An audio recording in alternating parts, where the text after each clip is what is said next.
دوستوں، اگر ابھی تک آپ نے ہمارے چینل کو سبسکرائب نہیں کیا ہے تو ہمارے چینل کو سبسکرائب کریں، بیل آئیکن کو پریس کریں تاکہ ہماری نئی ویڈیو کی اپڈیٹ آپ تک پہنچ سکے۔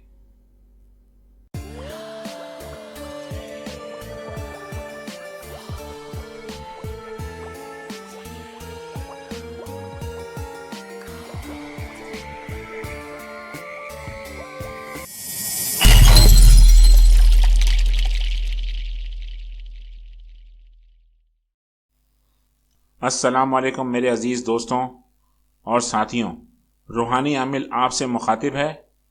حصار کی پہلی ویڈیو کے بعد لوگوں نے ویڈیو کمنٹس میں ایک سوال بہت پوچھا کہ حصار کیسے ختم کیا جاتا ہے، تو اس حوالے سے حصار ختم کرنے کی ویڈیو حاضر خدمت ہے۔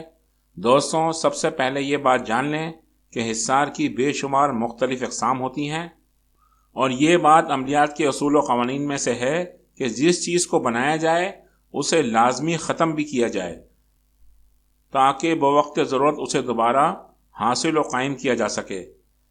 یہ لازمی ہے کہ حصار صرف دوران عملیات ہی کرنا چاہیے، بلا ضرورت حصار کرنے سے حصار اپنی تاثیر کھو دیتا ہے۔ دوستوں، حصار کی مثال ایک قلعے سے دی جاتی ہے جس میں بیٹھ کر عامل اپنا عمل کرتا ہے، لیکن بے شمار لوگ درست طریقے سے حصار ختم نہیں کرتے، جس کی وجہ سے ان کو ناکامی کا سامنا کرنا پڑتا ہے۔ حصار ختم نہ کرنے یا اس کو درست طریقے سے ختم نہ کرنے کا ناکامی سے کیا تعلق ہے، تو اس بات کو میں ایک مثال کے ذریعے واضح کروں گا۔ جیسے اگر آپ کے سامنے بجلی کا ایک سوئچ ہو جسے دبانے سے بجلی آتی ہو اور دوسری بار دبانے سے بجلی چلی جاتی ہو۔ اب آپ سوئچ کو ایک بار دبا کر بجلی کو کھول دیتے ہیں اور جاتے وقت اس سوئچ کو بند نہیں کرتے، تو اس میں بجلی موجود رہے گی۔ اب اگلے دن اگر آپ اس سوئچ کو صرف ایک بار دبائیں گے تو پہلے سے موجود بجلی چلی جائے گی، اور آپ اپنی جانب سے یہی سمجھیں گے کہ میں نے بجلی کو آن کیا ہے، جبکہ اس میں بجلی موجود نہیں ہے۔ دوستوں، بالکل یہی مثال حصار کی ہے۔ عملی حصار ہو یا باطنی، یہ حصار قائم کرنے کے بعد لازمی ختم کیے جاتے ہیں۔ ختم نہ کرنے سے یہ قائم رہتے ہیں، اور اسی لیے جب آپ اگلے دن حصار کریں گے تو وہ پہلے والے قائم حصار کو ختم کر دے گا، اور آپ یہی سمجھتے رہیں گے کہ میرا حصار ہو چکا ہے اور عمل کرنے بیٹھ جائیں گے۔ اس طرح آپ سمجھ سکتے ہیں کہ آپ کتنی بڑی غلطی کر چکے ہیں، کیونکہ اب جو آپ عمل کریں گے اس میں مخلوق آپ کو آسانی سے بنا کسی مشکل کے ختم کر سکتی ہے۔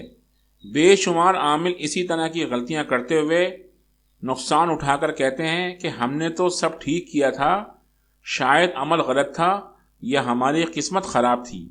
دوستوں، یہی وجہ ہے کہ عامل کامل DVD تیار کی گئی تاکہ ہر ایک بات کو باریکی سے بیان کیا جائے اور آپ کی حفاظت کے بے شمار طریقے اور نادر و نایاب علم سکھایا جائے۔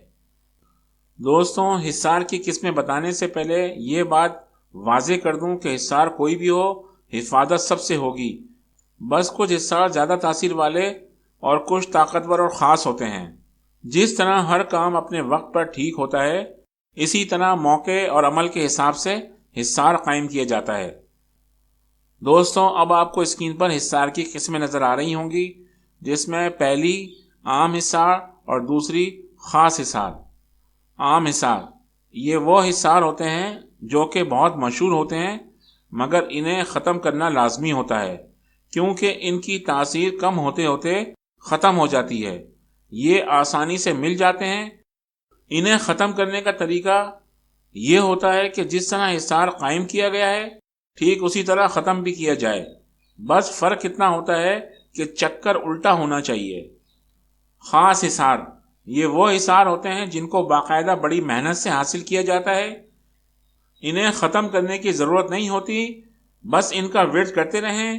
یہ ایک لمبی مدت تک چلتے ہیں، ان کو بس قابو میں رکھنا ہوتا ہے۔ بہت لمبی مدت کے بعد یہ ختم ہوتے ہیں۔ دوستوں، مختلف حصار اور ان کی مختلف قسمیں ہوتی ہیں۔ زیادہ تفصیل میں جانا تو ممکن نہیں، لیکن اتنا بیان کر دیتا ہوں کہ اگر عام طریقے سے حصار کرتے ہیں تو اسے ختم ضرور کریں، اور اگر آپ نہیں جانتے کہ حصار کون سا ہے اور کیسا ہے اور اس کو ختم کیسے کیا جائے تو اسکرین پر آپ کو حصار ختم کرنے کا طریقہ نظر آ رہا ہوگا، جو کچھ اس طریقے سے ہے۔ سب سے پہلے 3 بار درود شریف پڑھیں، 1 بار سورہ فاتحہ پڑھیں، 1 بار آیت الکرسی، 3 بار چاروں کل، 3 مرتبہ سورہ بقرہ کی آیت نمبر 285۔ دوستوں، یہ تمام بتائی گئی صورتوں کو پڑھ کر انگلی، چھری یا کسی خنجر پر دم کریں اور حصار کو کسی ایک کونے سے کراس کر دیں۔ لیجئے، آپ کا حصار ختم ہوا اور اب آپ حصار سے باہر آ سکتے ہیں۔ بس دوستوں، اس آسان سے طریقے کو یاد رکھیں، اس سے آپ بے شمار مختلف اقسام کے حصار ختم کر سکتے ہیں۔ اگر کسی حصار میں خاص ہدایات ہوں تو اس حصار کو بتائے گئے طریقے سے ہی ختم کریں، لیکن جس میں خاص ہدایات نہ ہوں اسے آپ اسی بتائے گئے طریقے سے ختم کر سکتے ہیں۔ یہ تھا وہ حصار ختم کرنے کا نایاب اور نادر طریقہ جو میں نے آپ کو اس ویڈیو میں بتا دیا ہے۔ دوستوں، اس کے ساتھ ہی روحانی عامل کو اجازت دیجیے۔ انشاءاللہ تعالی اگلی ویڈیو میں آپ سے ملاقات ہوگی۔ اللہ آپ کا حامی و ناصر ہو۔ اللہ حافظ۔